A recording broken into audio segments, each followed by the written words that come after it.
Wir haben nun aus Interessenten durch die Umwandlungsrate Kunden gemacht. Und diese Kunden haben wir nun mit guten Strategien häufiger in unsere Firmen geholt. Und wenn sie schon mal da sind, dann sollen sie auch kaufen.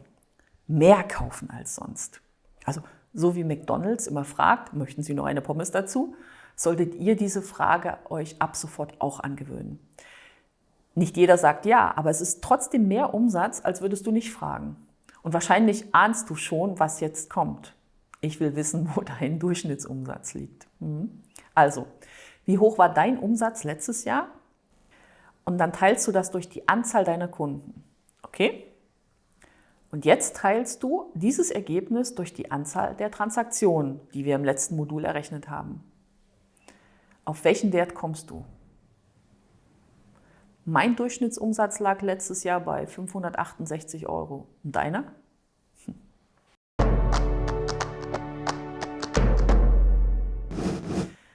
Eigentlich klingt das ganz logisch. Und wenn man es nur bei jedem zweiten Kunden machen würde, käme schon mehr Umsatz zustande. Also wirst du dir vornehmen, den Durchschnittsumsatz zu steigern? Der Schlüssel ist, sich daran zu erinnern, dass nur kleine Verbesserungen erforderlich sind, um deine Profitabilität dramatisch zu steigern. Deine Kunden sind bereits deine Kunden und jedes kleine bisschen extra ist eben die Sahne obendrauf. Also denk an die Formel zurück, die wir im ersten Modul mit deinen Zahlen gerechnet haben. Selbst wenn du nur den Durchschnittsumsatz um 5% steigern würdest, ist die Auswirkung auf deinen Gewinn am Ende mehr als 5%. Alles, was du brauchst, ist ein gutes Skript und ein geschultes Team, das mit den Checklisten arbeitet, Produkte zu Paketen schnürt oder eben einfache Finanzierungsmöglichkeiten anbietet. Denk an die magische Formel. Anzahl der Kunden mal Anzahl der Transaktionen mal durchschnittlicher Umsatz ergibt deinen Umsatz. Lust auf ein paar Ideen? Dann lass uns mal drüber nachdenken, was alles möglich ist.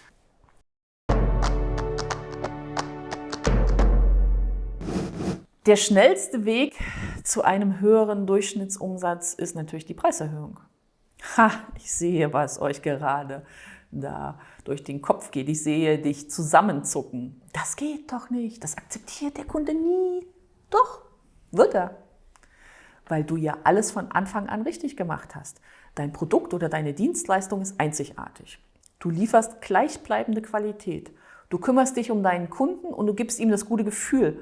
Warum soll er dann nicht mehr Geld für dich ausgeben? Er fühlt sich verstanden, klar. Du kannst natürlich stufenweise erhöhen und jedes Jahr um den Faktor X. Geht alles. Ich hatte mal einen Kunden, bei dem haben wir eine jährliche Preiserhöhung zum 1.1. um 2% eingeführt. Kunden hat er dadurch nicht verloren. Also, was ist, wenn du morgen deinen Preis um 10% erhöhst? Teste das mal aus. Wenn wirklich jemand die Preiserhöhung anspricht, dann lenke den Fokus dieser Kunden auf dein USP, also dein Alleinstellungsmerkmal, deine Qualität. Ach ja, wie man einen eigenen USP herausfindet, gibt es als Anleitung in den Downloads. Kleiner Bonus für euch. Alternativ könnt ihr die Preiserhöhung auch mit einem erweiterten Service begründen und diesen Service ausführlich beschreiben. Also nicht jeder wird den Service in Anspruch nehmen, aber alle werden den höheren Preis bezahlen. Du kannst natürlich deine Produkt- und Dienstleistungspalette ergänzen und mehr Premium-Produkte anbieten. Damit steigt auch der durchschnittliche Umsatz. Oder mit jeder Produkt- bzw. Dienstleistungsinnovation steigt der Preis. Was ja fair ist, weil du hast deine Zeit und Geld in die Weiterentwicklung investiert. Umgedreht kann Downselling auch helfen, mehr Umsatz zu machen. Ja, Downselling, was heißt das? Downselling heißt, wenn du vom Einsteiger bis zum Premiumpreis für alle Kundenschichten ein Angebot hast. Dann steigt jemand vielleicht ganz unten ein und kauft das günstigste. Aber der kommt dann wieder, der ist dein Kunde. Und beim nächsten Mal kauft er sich so langsam nach oben. Also hab immer die komplette Range von Einstiegspreis bis Premium verfügbar. Bei uns, bei Action Coach, ist das ähnlich. Wer sich das 1:1 Unternehmercoaching noch nicht leisten kann, der fängt vielleicht mit dem Buchclub an oder mit dem Growth Club oder mit Gruppencoaching. Je besser sein Geschäft dann durch diese persönliche Weiterentwicklung wächst, desto eher wird es sich für einen noch viel größeren Effekt durch 1:1 Coaching interessieren. Und das ist genau der Punkt. Hol den Kunden da ab, wo er steht und entwickle ihn weiter. Du kannst dich und dein Team schulen und Paketangebote machen. Aber pack nicht mehr als 3 Sachen zusammen, sonst wird das Angebot vom Kunden als unübersichtlich befunden. Gerade zu dem Thema solltest du vielleicht das Buch von Professor Bauer, Der unvernünftige Kunde, lesen. Darin wird das Erstellen von Produktpaketen und die Auswirkungen auf die Kaufentscheidung von Kunden super beschrieben. Und ihr habt vor allen Dingen eine Anleitung, wie ihr diese Pakete positionieren könnt.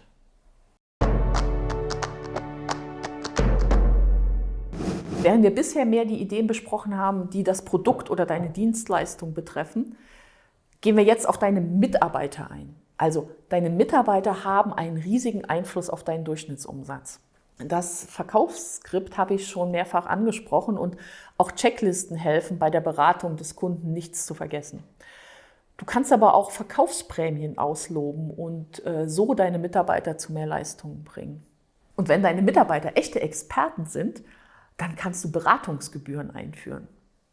Du kannst die Aktivitäten deiner Mitarbeiter auf A-Kunden lenken und getreu dem Pareto-Prinzip die 80-20-Regel anwenden. Du kannst deine Mitarbeiter anweisen, bestimmte Kunden bevorzugt zu behandeln, nämlich die, die eine höhere Marge bringen. Hast du schon mal was von der Fastlane am Flughafen gehört? Was, wenn deine Kunden einen Schnelllieferpass hätten, ähnlich so zum Beispiel wie Amazon Prime oder so? Bevorzuge Kunden, an denen du besonders viel verdienst.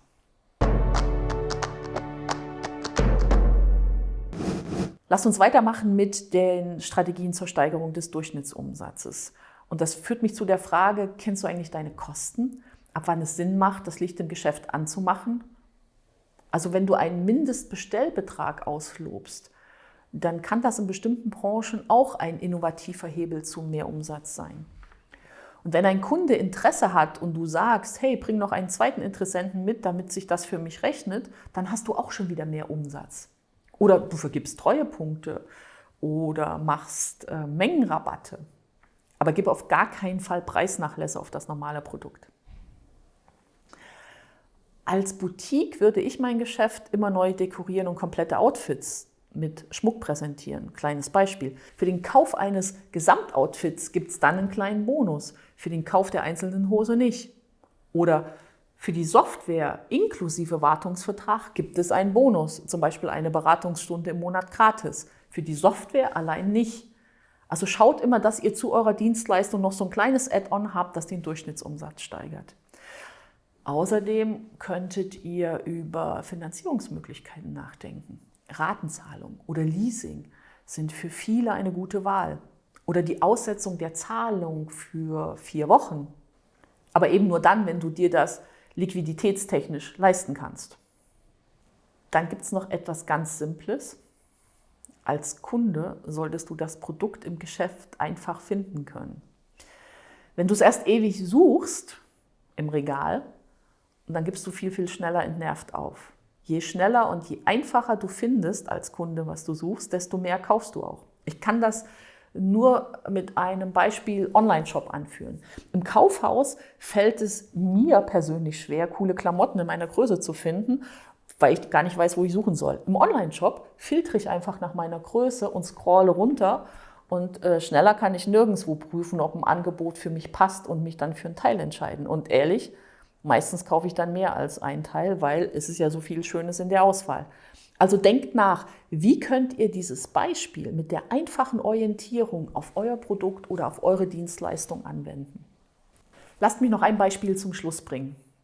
Wenn du deine Kunden in A, B, C nach Umsatz einteilst, dann kannst du in der Kundenstruktur vielleicht ein Muster erkennen. Einer unserer Kunden ist ein Teppichgeschäft und die haben Teppichböden am Privat und gewerblich verkauft. Und als wir die Kunden analysiert haben, ist uns aufgefallen, dass unter den besten 20% Kunden mehrere Hausverwaltungen waren, die beim Mieterwechsel immer das Verlegen von neuen Teppichböden beauftragt haben.